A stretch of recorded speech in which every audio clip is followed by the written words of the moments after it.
The last ember of daylight faded over the rolling hills of Colorado Territory as Rebecca Bishop's anguished cries echoed through the crude log cabin, her labor pains intensifying with each passing hour.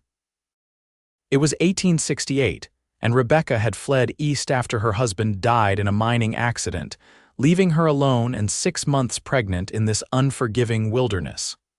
"Push, Miss Bishop," urged Martha Wilkins, the only midwife for 20 miles. "The baby's coming now."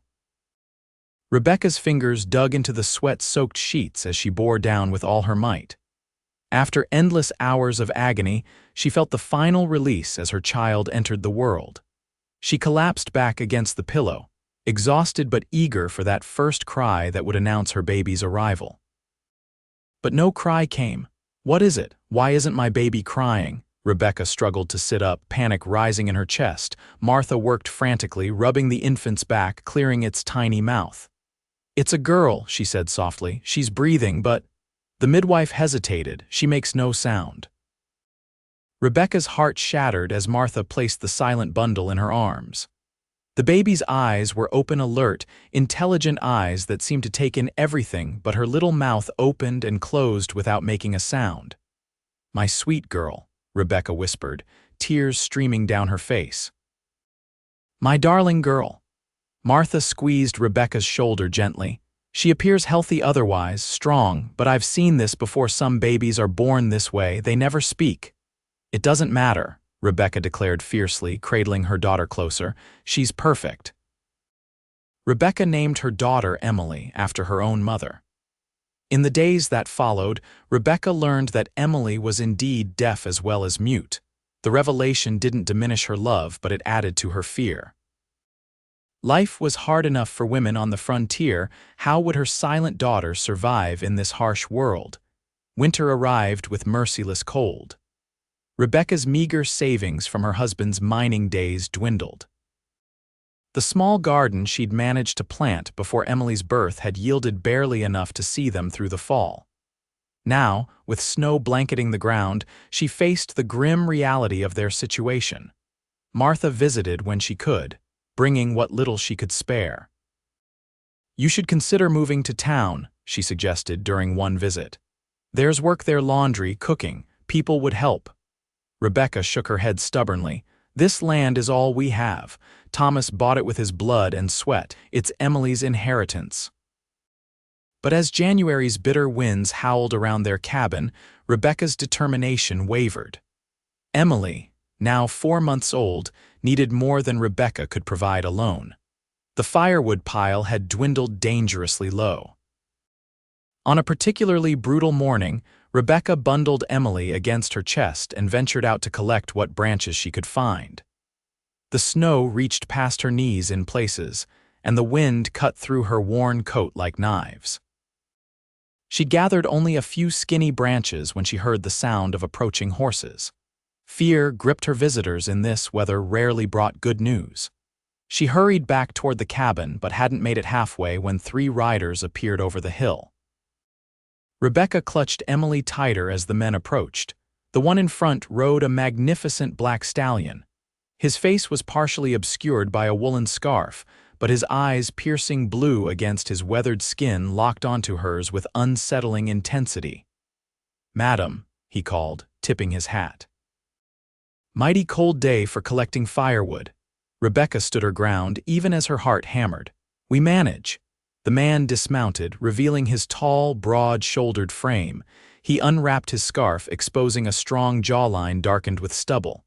"Name's Jackson Mercer." "These are my men, Hank and Billy. We're moving cattle north and saw your chimney smoke." "Rebecca Bishop," she replied cautiously. "My daughter and I live here alone." Jackson glanced at the meager branches in her arms, then at the tiny bundle against her chest. Something softened in his expression. "You're running low on wood, I'd wager." Before Rebecca could deny it, he turned to his companions. "Boys, let's get this lady some proper firewood before we move on." Despite her protests, the men set to work.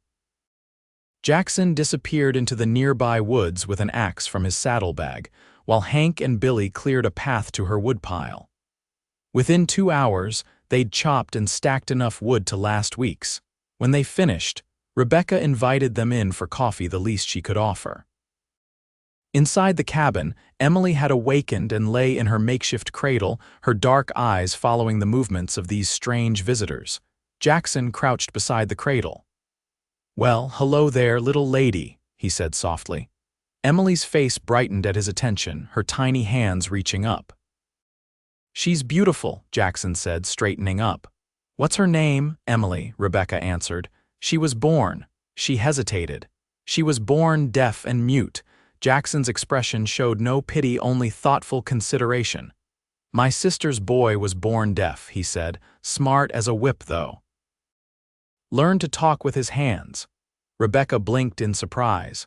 "Talk with his hands, signs, pictures you make with your hands, each one means something different." He demonstrated a few simple gestures. "This means water, this one's thank you."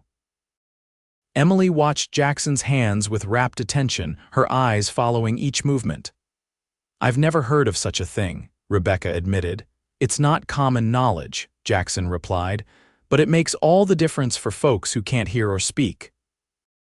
After the coffee, Jackson and his men prepared to leave. At the door, Jackson paused. "We'll be driving cattle through this area for the next few weeks. Would it be all right if I stopped by again? I could show you more of those hand signs." Rebecca hesitated, wary of this stranger's interest but also desperate for any help for Emily.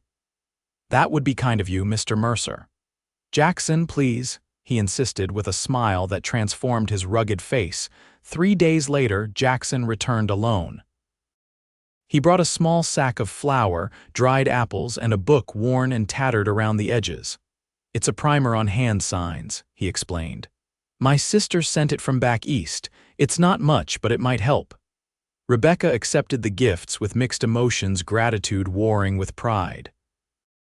She'd never been one to accept charity, but for Emily's sake, she swallowed her reservations. Jackson spent the afternoon showing Rebecca basic signs: milk, sleep, mother, father. Emily watched from her cradle, her eyes never leaving their hands. "She's taking it all in," Jackson observed. "Babies are like sponges with this language." When Jackson prepared to leave, Rebecca found herself strangely reluctant to see him go. "Will you come again?" His smile reached his eyes. "Try to keep me away, Miss Bishop." True to his word, Jackson returned every few days over the next weeks. Each visit brought new signs to learn and often some small provision: coffee beans, sugar, a rabbit he'd trapped. February gave way to March, and the worst of winter's fury began to subside. During one visit, as Rebecca practiced signs with Emily, the baby suddenly made a distinct gesture back, her tiny fingers curling in what was unmistakably the sign for mother that Jackson had taught them. Rebecca gasped, tears springing to her eyes. "Jackson, did you see? She signed to me." Jackson's face lit up with a smile so genuine it made Rebecca's heart skip. "I told you she was smart. She's talking to you," Rebecca in her own way. That night after Jackson left, Rebecca sat by the fire with Emily in her lap, practicing signs until her daughter fell asleep. For the first time since Emily's birth, Rebecca felt true hope bloom in her heart. Her daughter might never speak with her voice, but she would not be trapped in silence. As spring took hold of the land, Jackson's visits became the highlight of Rebecca's days. She found herself watching the horizon, hoping to see his familiar figure approaching on horseback. Emily, too, would brighten at the sight of him, waving her arms excitedly. One mild April day, Jackson arrived with a small wooden horse he'd carved. "For Emily," he said, almost shyly. "Every child should have a toy." Rebecca watched as he knelt beside Emily, who sat on a blanket on the floor. He showed her the toy, making the sign for horse. Emily copied the sign immediately, then reached for the wooden animal with delighted fingers. "You're good with her," Rebecca observed. Jackson shrugged. "Children are honest. They don't judge a man by his past." "And what's in your past that needs judging, Jackson Mercer?" Rebecca asked, suddenly curious about this man who'd become such a constant in their lives. A shadow crossed his face. "Enough mistakes to fill a book. I rode with some rough men after the war, did things I'm not proud of." His eyes met hers directly. "But I've been trying to make amends, find a better path." Rebecca appreciated his honesty. "We all have regrets." "What about you?" Jackson asked. "What brought you to this lonely stretch of nowhere?" Rebecca told him about Thomas, about his dreams of striking it rich in the gold fields, about the cave-in that had killed him and 3 other men. "I was going to return east after the baby came, but when Emily was born silent." She sighed. "I feared how people would treat her. Here, at least, we answer to no one, except winter and hunger. And all the other dangers of living alone," Jackson pointed out gently. Rebecca had no answer for that truth. As they talked, Emily grew sleepy. Rebecca picked her up, signing "sleep" as she did so. Emily's head drooped against her shoulder, and Rebecca carried her to the small bedroom they shared. When she returned, Jackson stood by the window, looking out at the land that was beginning to green with spring's touch. "I'll be moving on soon," he said without turning. "The cattle drive heads to Wyoming next week." Rebecca felt as though the floor had dropped away beneath her feet. She'd known he wouldn't stay forever, but the prospect of his leaving left her feeling hollow. "I see," she managed to say. "Come with me," he said suddenly, turning to face her. "You and Emily." Rebecca stared at him, speechless. "I've got land in Wyoming," he continued, his words coming faster now. "A decent spread near Laramie. It's not much yet, but there's a good house and the range is rich. It's where I'm driving these cattle to start my own herd." "You want us to, what, work for you?" Rebecca asked, confused by the offer. Jackson ran a hand through his hair, suddenly appearing uncertain. "No, Rebecca, I'm asking you to consider a life with me, as my wife." The declaration hung between them, shocking in its directness.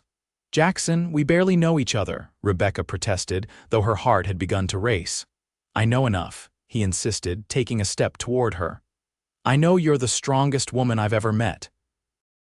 I know I think about you and Emily every minute I'm not here. I know I want to give that little girl a father who will love her as his own." "And what do you want for yourself?" Rebecca challenged, even as something warm and hopeful unfurled in her chest. "Peace," he answered simply. "A home. Someone to build a life with." He reached for her hand, his calloused palm warm against hers. "I think we could be good together, Rebecca, but if you don't feel the same." Rebecca looked into his eyes, seeing the vulnerability there beneath his strength. In the months since he'd appeared on her homestead, Jackson Mercer had become essential to her in ways she'd never anticipated. He'd given Emily a voice. He'd brought laughter back into their lives. And somewhere along the way, he'd awakened feelings in Rebecca that she'd thought had died with Thomas.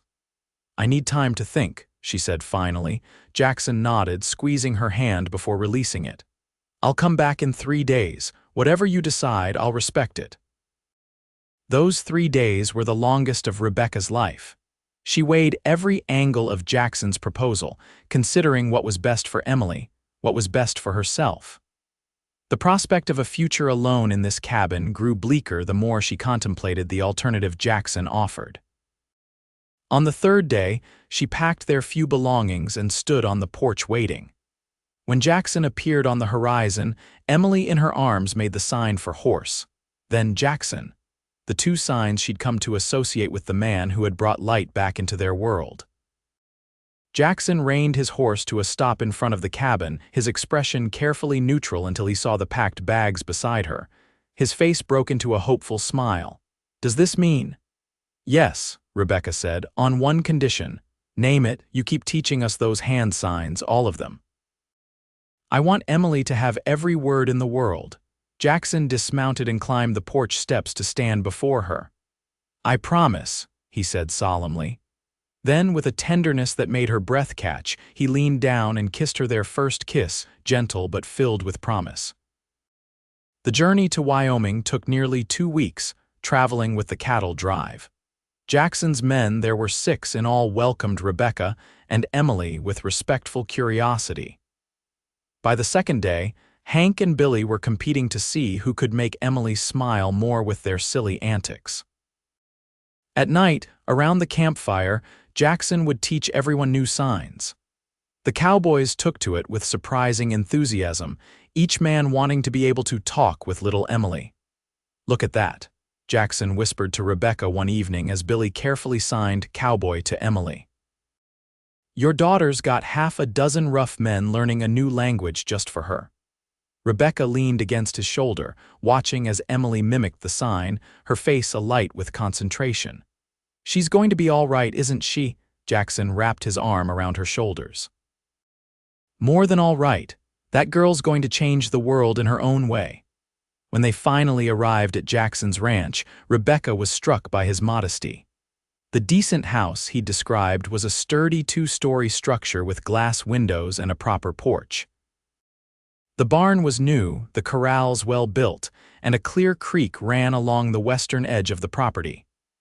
"You undersold this place," she accused as he helped her down from the wagon. Jackson shrugged. "Wanted you to be pleasantly surprised rather than disappointed." They were married a week later by a traveling preacher who happened to be passing through. Rebecca wore her best dress, the blue one she'd saved for special occasions, with wildflowers in her hair. Jackson had a new shirt and had trimmed his beard for the occasion. Emily, now nearly 8 months old, sat in Hank's arms during the ceremony, dressed in a little white dress Rebecca had sewn from flour sacks. When the preacher pronounced them man and wife, the entire crew erupted in cheers, and Emily waved her arms excitedly, sensing the joy around her. That night, after they'd put Emily to bed in her new room, Jackson had built her a proper crib. They stood on the porch watching the stars emerge. "I have something for you," Jackson said, reaching into his pocket. He pulled out a small wooden box and handed it to Rebecca. Inside, nestled on a scrap of velvet, was a simple gold band with a tiny pearl. "It was my mother's," he explained. "I've been carrying it for years, waiting for the right woman to wear it." Rebecca's eyes filled with tears as he slipped it onto her finger alongside the simple band they'd used in the ceremony. "It's beautiful. Like you," he said, kissing her softly. "Mrs. Mercer." The name felt right, like a comfortable garment she'd been meant to wear all along. As summer bloomed across the Wyoming territory, so did their family. Jackson proved to be a devoted father to Emily, spending hours teaching her new signs and taking her on rides around the property on his horse. Rebecca watched their bond grow with a heart full to bursting. They developed their own rituals. Each night before Emily went to bed, Jackson would hold her up to the window and name the stars and the mountains, signing each word as he spoke it aloud. "That's Laramie Peak," he would say, forming the signs. "And those are the stars that will always guide you home." Though Emily couldn't hear his voice, she would watch his lips move, her eyes rapt with attention. Then she would copy his signs with her small fingers, learning the names of the world around her. Word spread about the rancher and his deaf daughter who talked with their hands. Neighbors from miles around would visit, curious at first, then genuinely interested. Jackson taught anyone who wanted to learn, believing that the more people who could communicate with Emily, the richer her life would be. By her first birthday, Emily had a vocabulary of over 50 signs. She could tell them when she was hungry or tired, could identify animals and people, could express simple wants and needs. Each new sign was celebrated like a milestone. On the anniversary of the day Jackson had first arrived at Rebecca's cabin, he presented her with a special gift, a hand-bound book filled with illustrations of hand signs. "I had it made in Cheyenne," he explained as she flipped through the beautiful pages. "So we can keep teaching her, keep learning ourselves." Rebecca ran her fingers over the careful drawings. "You've given her a voice, Jackson. You've given her the world." "No," he corrected gently. "We're just giving her the tools. She's the one who'll make her own voice heard." That fall, Rebecca discovered she was expecting another child. When she told Jackson, his face lit up with such joy that she knew any lingering doubts about their hastily formed union had been needless. This man who had appeared out of a snowstorm to save them loved her, and Emily with a depth and constancy she had never imagined possible. Emily, now walking and full of boundless energy, seemed to understand something important was happening. When Rebecca signed baby and pointed to her stomach, Emily's eyes widened. She placed her small hand on Rebecca's belly and made the sign for love. As Rebecca's pregnancy progressed, Jackson expanded their house, adding another bedroom and enlarging the kitchen. The cattle business was thriving. They'd had a good first year, and the prospects for the future looked bright. In April, as the land greened again with spring, Rebecca gave birth to a son. Unlike Emily's birth, this one was attended by a proper doctor from Laramie, and Jackson paced anxiously outside the bedroom until the first strong cry announced the baby's arrival. "A boy," the doctor called, and Jackson burst into the room, his face a mixture of relief and elation. Rebecca held their son, marveling at his perfect smallness, at the lusty cries that filled the room. "He's making enough noise for both our children," she joked weakly. Jackson sat beside her on the bed, one arm around her shoulders, his free hand gently touching his son's head. "What shall we name him?" "Thomas," Rebecca suggested. "After my first husband, he would have wanted Emily to have a brother or sister." Jackson nodded, his eyes suspiciously bright. "Thomas it is. A fine name for a fine boy." When Emily was brought in to meet her brother, she approached the bed cautiously, her dark eyes curious. Jackson lifted her up so she could see. "This is Thomas," Jackson signed, then spelled out the name letter by letter as he'd been teaching Emily to do. "Your brother." Emily studied the baby intently, then made the sign for small and smiled.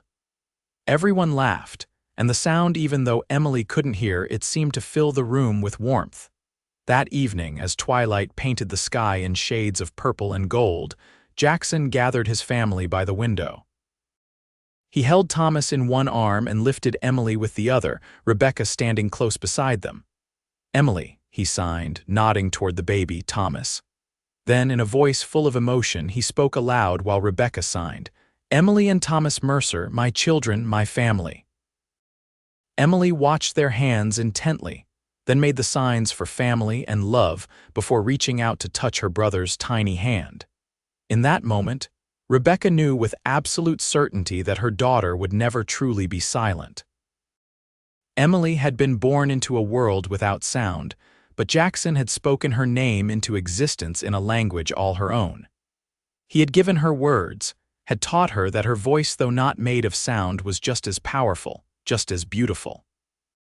And in doing so, he had given Rebecca a gift beyond measure. The knowledge that her children, both of them, would grow up in a home filled with love and understanding.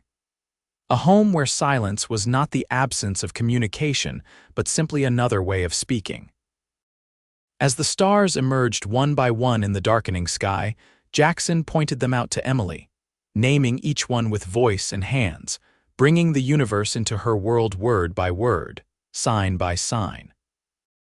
Thomas slept peacefully in Rebecca's arms, his future secure in this family that had found each other against all odds. "Look at the stars, little ones," Jackson said softly, his hands forming the signs simultaneously. "They've been there forever, watching over all of us.